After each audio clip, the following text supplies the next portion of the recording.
I'd like to welcome a panel of experts, starting with Amjad Ayub Mishra. He is a Pakistan and POK human rights activist. I'm also being joined by Joyta Basu. She's the editor of the Sunday Guardian. Gautam Mukherjee, senior journalist. With us, Major Mohommed Ali Shah. He's a defense expert and also he is a Empower Media panelist. I'd like to welcome all the guests. I'm also being joined by Captain Alok Bansal. He's the director of India Foundation and he's also a foreign affairs expert. Welcome all the panelists. Major Mohommed Ali Shah, if you listen to the last two experts, on the panel, both of them emphasized on all the atrocities which are taking place in POK. Now, first of all, an unbiased human rights activist would not go to POK. That is very clearly making a statement as far as POK's occupation is concerned.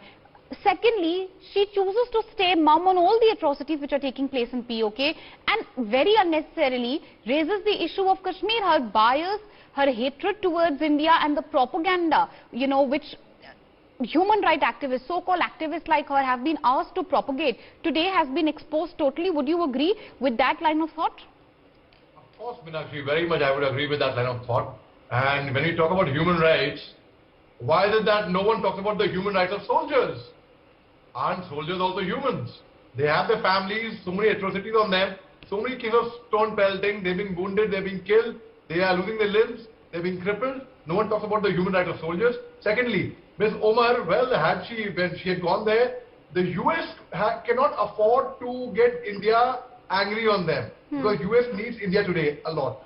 So US has very conveniently and very clearly distanced themselves from her statement at her visit, saying that she had gone on a personal visit. And when she goes on a personal visit, she has liberty to, okay, fine, if you are going on a personal visit, what is the need to go on a personal visit and go and talk political stuff over there? What's the need to go on a personal visit and anger somebody else there? What's the need to go on a personal holiday and go and talk official thing over there?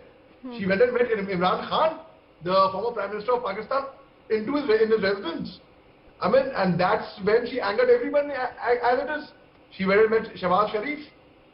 What's she trying to do? Well, she was trying to play her politics. And I think the way Indian diplomats, the way our spokesperson from the External Affairs Ministry, and the Bakshi has very clearly said, well, they have condemned it in a very dignified way.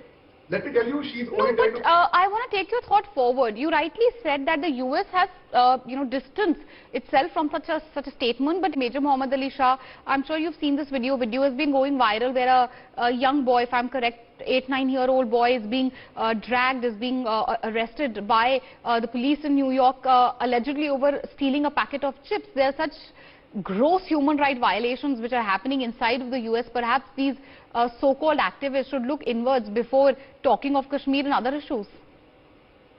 Absolutely. Talking about inwards, let's talk about where the roots of Minister Ilana Omar come from Somalia. Look at what's happening in Somalia. The whole world knows of it, and India is providing aid, is providing help to Somalia.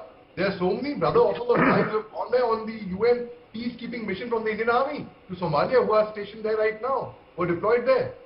So India has been helping out Somalia, and Somalia is in crisis. So it's better you look inward first, then you go outside and commenting outside. I mean, she spoke about the condition of minorities in India. Well, it's our personal matter. It's our personal matter what happens in our home. Yes, and why not speak of minorities like the blacks in the US? What about their rights? Why is she silent on their rights? There's certainly, some sort of an agenda behind raking up the Kashmir issue, isn't it, sir? Absolutely, actually, 100% bang on there.